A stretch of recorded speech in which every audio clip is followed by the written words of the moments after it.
It started out like any other peaceful summer afternoon. The sun was shining, kids were laughing down the street, and Marcus, a hard-working man who'd finally bought his dream home, was just trying to enjoy some quiet time by his backyard pool. But little did he know, trouble was about to show up, again. For weeks, this one woman from the neighborhood, a lady who folks started calling a Karen behind closed doors, had been sneaking into Marcus's yard when he wasn't looking. She'd dip in his pool like it was her own personal spa, acting like she owned the place. At first, Marcus tried to be nice. Polite warnings, calm conversations, but she'd just laugh it off like it was some kind of joke. It wasn't just disrespectful, it was creepy. Marcus had cameras, he had signs posted, but this woman didn't care. And when he finally caught her red-handed and confronted her, she laughed in his face, mocked him, as if his home and boundaries didn't matter at all. But what she didn't know was, this time, karma wasn't far behind. Something was about to happen that would turn the whole situation on its head, and this time, she wouldn't be the one laughing. Stick around, because what happens next will leave you speechless. Marcus had moved into this neighborhood less than a year ago. He worked long hours, saved every penny, and finally got a place he could call his own. The pool in the backyard, that was the cherry on top, a space he could finally relax in after years of struggle. But ever since summer hit, things started to feel off. He'd come home to find water splash out of the pool, patio chairs moved, sometimes even snacks missing from the outdoor fridge. At first, he thought maybe it was animals, or maybe the wind, but then he checked the security footage. There she was, same time, same way. Middle-aged, blonde bulb haircut, always wearing big sunglasses. She'd sneak in through the back fence, toss a towel over a chair, and slide right into the water like she belonged there. No guilt, no hesitation. When Marcus confronted her the first time, she acted shocked, claimed she thought it was a community pool and that she was just cooling off. But the thing was, there's no community pool on that street, and Marcus's house has big signs saying *private property* and *no trespassing*. After that, she didn't stop, she just got sneakier. And the more he tried to set boundaries, the bolder she became. Something told Marcus this wasn't just about a pool anymore. As the days went by, the situation started to wear Marcus down. He couldn't enjoy his own space without wondering if she'd show up again. He talked to a few neighbors, trying to get a sense of who this woman really was. Turns out she'd lived a few streets over for years, and apparently had a history of bending the rules. Complaints about her letting her dog roam free, parking in front of people's driveways, even yelling at the mailman over packages that weren't hers. But no one had ever really confronted her, until now. Marcus set up more cameras, added extra locks to the side gate, and even started documenting everything.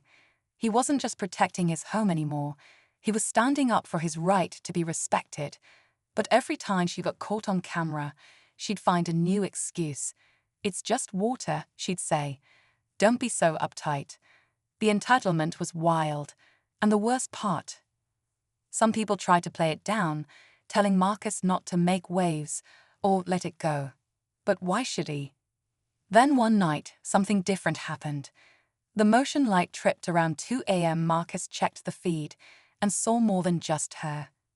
This time, someone else was with her, someone he didn't recognize. That's when things took a darker turn, and Marcus knew this wasn't just about trespassing anymore. Marcus stared at the security footage, heart racing. It was definitely her again, slipping through the side gate like she had the keys. But this time she wasn't alone. A man followed close behind, tall, wearing a hoodie, keeping his head low. They whispered something, then looked around like they were checking to make sure no one was watching. It wasn't just about taking a swim anymore. This felt different, more planned, more dangerous. Marcus didn't sleep that night. He kept watching the footage over and over, trying to make sense of it. Why bring someone else? What were they really doing? The next day, he walked around his property and noticed small things out of place. His shed door cracked open, a garden tool missing, muddy footprints near the back window. He called the non-emergency police line and filed another report, but without direct evidence of theft or damage, there wasn't much they could do. Word started spreading around the neighborhood. Some people backed Marcus up, saying it was clear trespassing and disrespect. Others told him not to stir the pot. But Marcus felt the pressure building. This wasn't just a neighborhood squabble anymore, it was a matter of safety. He was being watched, tested, and pushed. And the breaking point was coming fast. He could feel it. Something big was about to happen.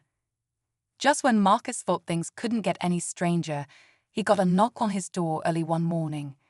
It was a delivery guy holding a box, addressed to Marcus, but with a name he didn't recognize. Confused, Marcus opened it, only to find a cheap pool float and a note inside. The handwriting was messy, but the message was clear. Asterisk, don't be so dramatic. We'll swim when we want. Asterisk, no signature, no return address. That's when it hit him. This wasn't just about trespassing or being rude. It was turning into full-blown harassment. Marcus showed the footage and the note to the police again, but without any proof of who sent it, there still wasn't much they could do. Meanwhile, the woman, Karen, kept showing up. Not every day, but just often enough to keep Marcus on edge. Sometimes she wouldn't even go in the pool. She'd just stand near the fence, staring at the house, sipping from a cup like she was waiting for something. Watching. Then came the twist Marcus didn't see coming. One of the newer neighbors, a quiet older man who lived 2 houses down, pulled Marcus aside one evening. He said he had something to show him, footage from his own security camera. What was on that video not only confirmed Marcus's worst fears, but revealed a deeper secret Karen had been hiding all along, the kind that changes everything. Marcus followed the neighbor into his garage, where a small monitor played the footage from his backyard camera. The video was grainy, but clear enough. It showed Karen and the same man from before sneaking around Marcus's property late at night. But then came the real shock. After checking the gate, the man pulled something from his backpack. A crowbar. He tried the shed, then moved toward Marcus's back door. Karen stood by, looking around nervously but never stopping him. That changed everything. It wasn't just trespassing. It was attempted burglary. Marcus immediately turned the footage over to the police. With the new evidence, they opened a full investigation. Within days, officers arrived at Karen's house. Turns out, the man she was sneaking around with was her nephew, recently out on probation and looking for easy scores in quiet neighborhoods. Karen had been using the pool visits as cover, helping him scope out Marcus's property. What she didn't expect was for Marcus to stay 2 steps ahead. She was arrested and charged as an accomplice, while her nephew was taken in for multiple attempted break-ins. But just when Marcus thought the nightmare was over, he got a call from the officer handling the case. They'd traced the same pair to 3 other houses on the block. The twist? One of those homes belonged to the same neighbor who helped Marcus, and he had no idea he'd been a target all along. Marcus immediately turned the footage over to the police. With the new evidence, they opened a full investigation. Within days, officers arrived at Karen's house. Turns out, the man she was sneaking around with was her nephew, recently out on probation and looking for easy scores in quiet neighborhoods. Karen had been using the pool visits as cover, helping him scope out Marcus's property. What she didn't expect was for Marcus to stay 2 steps ahead. She was arrested and charged as an accomplice, while her nephew was taken in for multiple attempted break-ins. But just when Marcus thought the nightmare was over, he got a call from the officer handling the case. They'd traced the same pair to 3 other houses on the block. The twist? One of those homes belonged to the same neighbor who helped Marcus, and he had no idea he'd been a target all along. In the days following Karen's arrest, the neighborhood felt different, quieter, safer. People were more aware of their surroundings, and the sense of unease that had lingered for so long finally started to fade. Marcus spent more time with his neighbors, including the one who'd helped him. They talked about how they'd all let their guard down, assuming things like this wouldn't happen in their peaceful street. But the truth was, no one was immune. Marcus's pool remained a place of peace once more, a symbol of what it took to reclaim his space.